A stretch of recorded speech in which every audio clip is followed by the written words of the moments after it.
Welcome once again to another exciting episode of the Ray and Jay Show. This is the fifth episode of our brand new series, Ray and Jay Show. I am Ray, and we And have I am Jay. And I am Jay. perfect. He's a double J. I'm just a singular Ray, single Ray. And we have our special guest, John Digirolamo. He is from Colorado and he is an author. He's also an activist, among many other things. Welcome to the show. Thanks, guys. Really glad to be here. Excellent, excellent. You were referred to us by our lovely friends, lovely people over there at NASCAR. I've been on there a couple of times. Jay has as well. Wonderful people. And we are on this show here. We're promoting people that want to help others. That's what we do. I help out people. Jay helps out people all over the place. I'm in New York. Jay, where are you at? I'm out here in Puerto Rico on the island. And our guest, where are you from? I'm in the mountains of Colorado. Beautiful. Originally from Jersey, you said, right? I am. What part in particular? I was in northern Jersey in the Garfield, Bloomingdale area. Okay, yeah, I know. I work over there at Garfield. Yeah, I do some events over there sometimes. So I know all that area. Well, great to have you on the show. Welcome. Welcome. I know you're an author and you have a couple of books out. If you'd like to talk about those books, give us the titles. Sure. So my first book came out last year called It's Not About the Badge, and that focused on the human side of policing. So I profiled several small town, middle America police officers looking to just tell their stories, give them a voice. And I would ask them a question such as, tell me about a day on the job that you'll never forget. And as you can imagine, I got some really interesting answers in all kinds of directions. And then one of the officers I would talk to, I asked several questions in my interview, and I said at the end, just sort of some easy questions. What would you do if you won the lottery? And he said that he would quit his job as a police officer and hunt down human traffickers. And that answer really stuck with me. And so I knew that that was going to be a future project for me. So when I was finished with my first book, I dove into the human trafficking side. And that book is called "It's Not About the Sex," and that came out about a month and a half ago.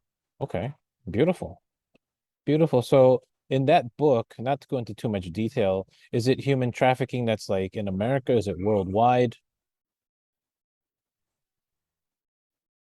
Yeah, so I wanted to focus on small town, rural, and suburban America Okay. trafficking because I think that's where a lot of people are surprised that it occurs in those areas. I think people know about it happening in big cities or on the border, things like that. But in that sort of nice neighborhood, small town America, I think is where people are surprised that human trafficking happens.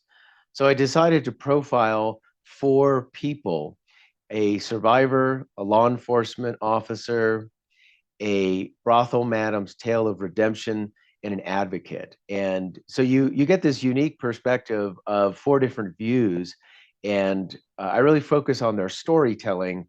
So it reads like a fast-paced fiction novel. It's not a documentary. It's not a report, but you hear their stories, you hear their voice, and you get to know them as people. Wonderful. Jay, you have any questions for our guest? Sure. You sound very established in what you're doing and you're making an impact, I feel, in this world. Briefly looked at your website and Ray sent it over to me so I can kind of understand you a little bit. And I guess just, for a lot of people that are listening or that will be watching this, what would you say will be your motivation for continuing on to say, hey, this is my purpose. This is something that I want to do. This is something that I feel the world or people need to really hear. What would you say that kept you motivated to continue this purpose to make an impact? Yeah, I looked at this as something that was underreported in this country. It flew under the radar a lot, And I felt that like it was one of the most evil things that somebody could do to another person is to traffic them. And so I really wanted to sort of shine that light um, onto this evil activity and try to give people a way to understand what's going on, and bring awareness to the subject, but do it in such a way that it's good storytelling. I like to tell people that you you want to have people read your book and turn the page because they want to find out what's happening next. And by the time they've finished a chapter, you hopefully have realized some things and learned some things and didn't even know it because of good storytelling. So I'm trying to bring these issues to light and tell it in such a way that you've got characters in a book, real people in a book, and it really, I think, brings it home when you're not just hearing a statistic. You're actually seeing a story, seeing it how things happen, what happens to these people, and what are the decisions that they're making, good or bad, and trying to do that instead of just saying here are the stats, here are the bullet points type of way to explain it. Awesome. Awesome. And so, I know a lot of times and anybody in their field or whatever it is they're trying to accomplish, life hits you. You may have some unmotivated days, I say, while writing your books and your journey of completing them. What would you say, during your time that you've experienced, some sort of setback or some sort of, man, I don't feel like continuing this book, or this is a waste of time. What motivated you through those moments, if at all? If you had those moments, while completing your book during those journeys, what would you say was your motivation factor that kept you going? Well, it's a difficult subject, right? It's not a fun subject. It's not a light subject. And so when you start really thinking hard about it, it can be very heavy, emotionally, mentally, etc. And so there's definitely some of that during the writing process because you're hearing these stories of many times, very difficult and traumatic stories that people have told you, and it's kind of amazing that that they had the wherewithal to tell me, pretty much a perfect stranger, what they went through and details of their life. And whenever it got difficult, I tried to think of, well, maybe this will impact somebody that I don't know that's picked up the book that will read a story and resonate with a survivor in this book and really try to and kind of connect with them. And so I really tried to push forward by thinking of that end reader, if you will, experience in connecting with some of these people. Because what I try to do is to write stories so you really get to know the person. By the end of that chapter, you feel like you know them, and have this relationship with them, as if you've had a conversation with them. Wow. Wow. That's powerful. I love that approach. I think a lot of people, man, when they're writing books or they're doing a little bit of everything, they don't really put, their heart into it. And I love your approach of making sure that you're connecting with anybody, a reader, with anybody that's actually, watching or reading any of your content, because I think that's very, very important. It's just like what we're doing here. We want to make sure that people aren't just here just to be here, or we're not, we're promoting love, we're promoting kindness and awareness in any form. Mental health is very serious to us as well. And we know that how life can affect that mental health, from your job to your past to pretty much any traumas. And if you haven't experienced anything traumatic now or in the past, you will at some point in your life that, it could be a loss of something or someone. But I feel that it's very important to connect with the people that you're with, the people that we're like you, connecting with you. We're very grateful that you're here.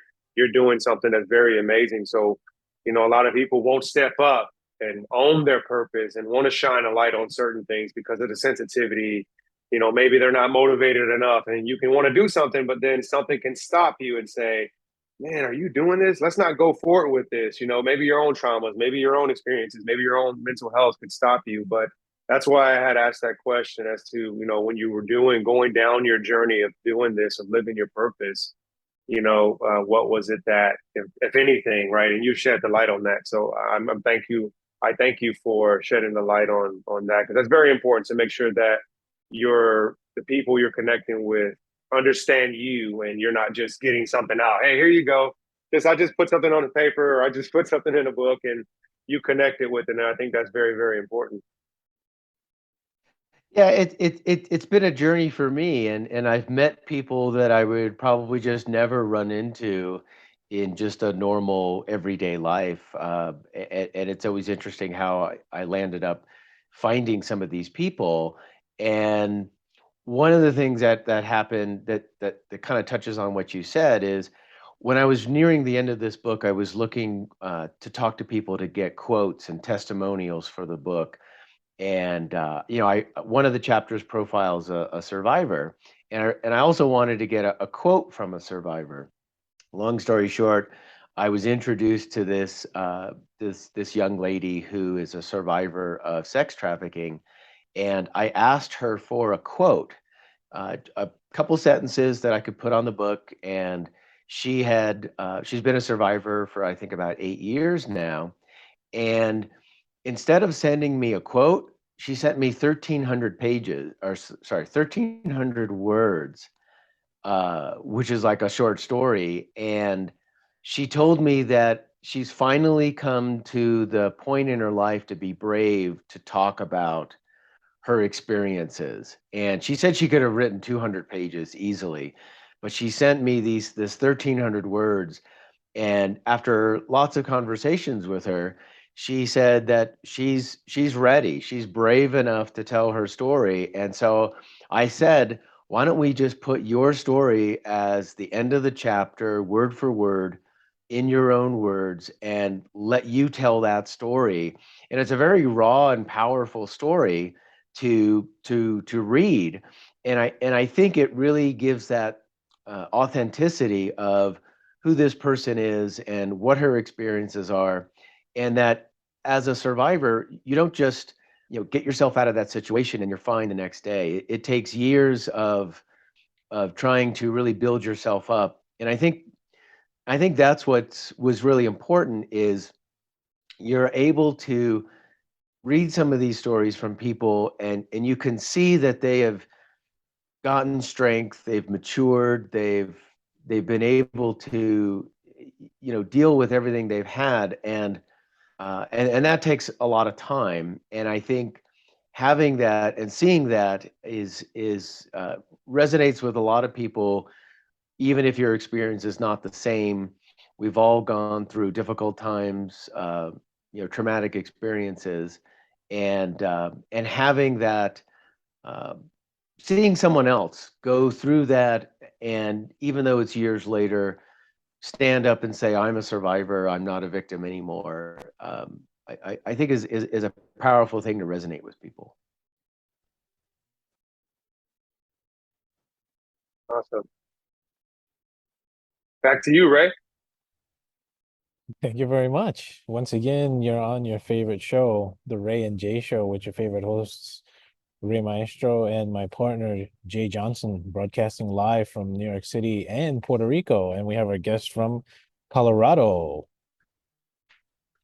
Wonderful. Yeah, I mean, I myself am a survivor of many things, and it took me years, most of my life, to realize that I wasn't a victim. I mean, it took intense therapy and strength and courage and support from many people to be able to come out and talk about my past and to help others. That's one of the things that I do all the time, every day. I'm always meeting with people virtually, live, in person. Jade does the same thing. We come from similar backgrounds, and I know that the human trafficking is a hot topic now. I mean, there's a lot of people involved with that. I've recently been in contact with different organizations and activists involved with that, and I am surprised and amazed by some of the things that they tell me. My background doesn't have that, thank God. I mean, I have a ton of other things, but Um, I'm trying to get involved with some of these organizations and help them, combat that. And I've come across, former law enforcement people or federal agents that have retired and they work on it as volunteers, or they get donations to go track people in other parts of the world and bring them back. I mean, it's nuts. Um, so what's next for you? Is there another book coming out in the future? Are you going to start touring, doing some speaking? Do you do that now? Yeah, so I am contacting local organizations to do talks and a presentation, and what those do is they focus on um, kind of the book, a little bit about the facts and figures about human trafficking, so kind of your basic awareness. And then I spend a lot of time in these presentations talking about online safety for teens and kids, and what are the tactics that predators use online, because there's a lot of bad guys online, if you will, and there can be many different bad outcomes. Human trafficking is just one of them. There's other issues that happen from dealing with predators online, and so I'm trying to get the word out to parents and other people, teachers, law enforcement, et cetera, that may run into potential victims. And so I'm spending a lot of time setting those things up and going around and talking about those things. I do have another book planned, and I want to focus on the people and the stories who fight evil in some way, and so it'll be a kind of a broader topic than just human trafficking, but that's what I'm looking to do next. Okay, excellent. And so, um, the people can contact you through your website. Do you have anything else? Are you on other social medias? Are you on YouTube? No, I'm not the most savvy person on technology. I do have an author's Facebook account where people can go to and participate in that, and then the website. So those are really the two main places. Excellent. Excellent. Yeah, we're all, like I said, we're all about helping people. Like I said, I'm recently starting to get involved with some of these organizations and activists that are involved in the whole human trafficking issue. I think I had sent you some information about that telethon that they're doing. There's a gigantic telethon that they're planning in October for human trafficking. That's an organization that's involved in that and rescuing people. I'll have to put some links up for this program later on. Back to you, Mr. J.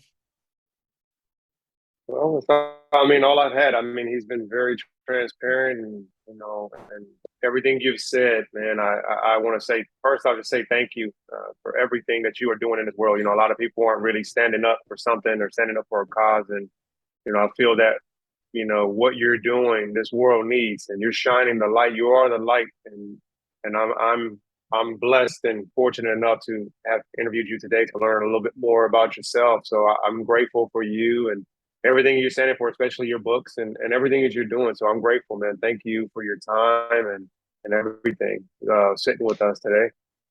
Yeah, yeah, I really appreciate your feedback. So it's been great talking to you guys. Yeah, absolutely. And anytime you want to reach out, I'm always on LinkedIn. You could always text me. We could set up Zooms. I'm in Zooms with people from all over the world every day, all type of crazy time zones. So I'm a little worn out. I started at like midnight. So, but anytime you want to be in contact, and I'm also very grateful to be in contact with you because, like I was saying before, every day I'm meeting more and more people that are involved in combating human trafficking and raising awareness and raising prevention. It's an amazing thing. So I'm very grateful for that. And the public, they have to check out your books. So they're both on Amazon. Are they being sold anywhere else or? Yeah, so they both are selling on Amazon, and then you can get either one a signed copy at my website. So those are really the two best places to purchase them. And you're right, it all starts with awareness. It starts with understanding what are those red flags, what are the grooming tactics that happen, and then that's where you can start getting into prevention. Right. Yeah, because human trafficking is so broad. I mean, it could be people that are from America that get trafficked to other parts of the country or other parts of the world, or it could be people that come from other parts of the world here or from other parts of the world to another country. I mean, it's national, it's international, it's everywhere, and me personally, I mean, I've been involved with so many organizations and events over the years, and it's really recent that I've been been made aware of so many of these things that are happening. And so the public needs to know. People need to know. People have to be aware. They have to be careful. We have to protect, the kids, women, whoever's being trafficked. I mean, this is we can't allow this to happen, you know.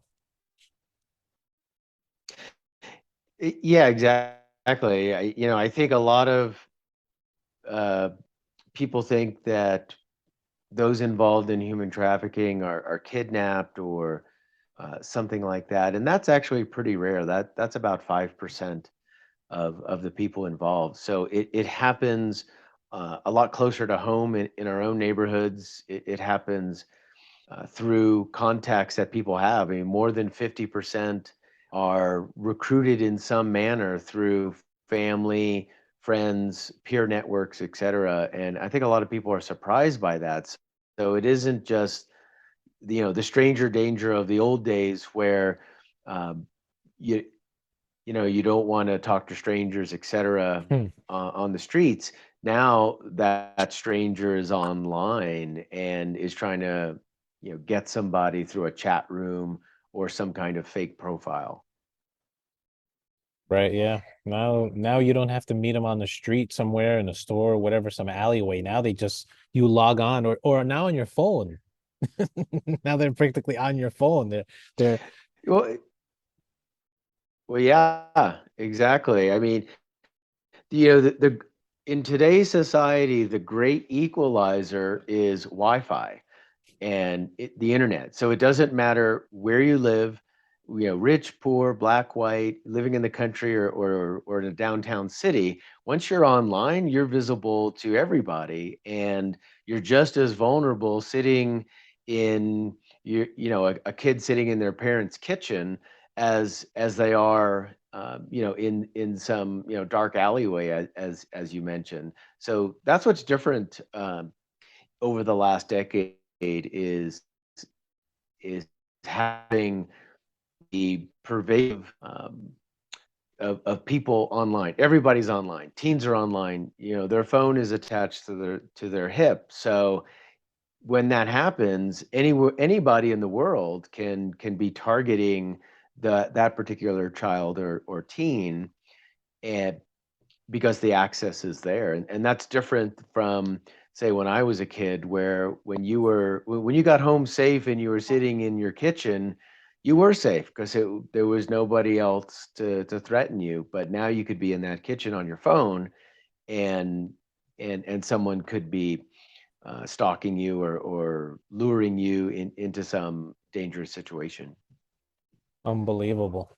Unbelievable. That's why we got to be careful, That's why I limit my phone use. I try to do everything computer. I don't I don't really have any of these things on my phone. I keep it all on my computer. Then that way I'm not glued to it, My phone is just like text and phone calls and that's it, And I know the kids these days, they're on everything, Right. TikTok and Instagram and whatever. I mean, I can't keep track of all this stuff. So, Jay, do you have any closing remarks for today's show? Well, yeah, exactly. And Go ahead, John. no, I was just gonna say, they're coming out with new apps and new games every day, and it is hard. It's hard to keep track of it. They all have location services. They all have chat rooms, and and there's just you know, a significant amount of people out there that are online for nefarious purposes, and it's really hard for parents these days to try to keep their kids safe and limit their time online. And new games and new apps coming out every day. It's definitely something that a parent has to monitor because it's not going to monitor itself. Awesome. Awesome. So what would you say as we close out? Would you say some words of encouragement to our viewers? Yeah, I think that you know, to touch on the online thing, I think anybody listening, they really need to know what their kid or teen is doing online, um, or what apps have been downloaded, and then finally, just about, you know, trafficking in general. You want to know what's out there, and be aware. And then I think the other important thing is, you know, on this book, it's not. I wouldn't say that the whole book is doom and gloom and depressing, because there's a lot of stories of perseverance, of inspiration, of people fighting through adversity. And I find those stories the most interesting, is when somebody is, you know, has adversity, perseveres, and is somehow able to manage, you know, because no one ever becomes 100% after a traumatic experience, but having the wherewithal to persevere through that, um, can be very inspirational. Thank you. Thank you. Well, that's been the show, guys. We want to say thank you for being a part of this show today, John. Thank you so much. Absolutely. Tune in every Yeah, thanks Monday. for having me. Every Monday, your favorite show, Mental Mondays, the Ray and Jay show. Great. Thanks for having me.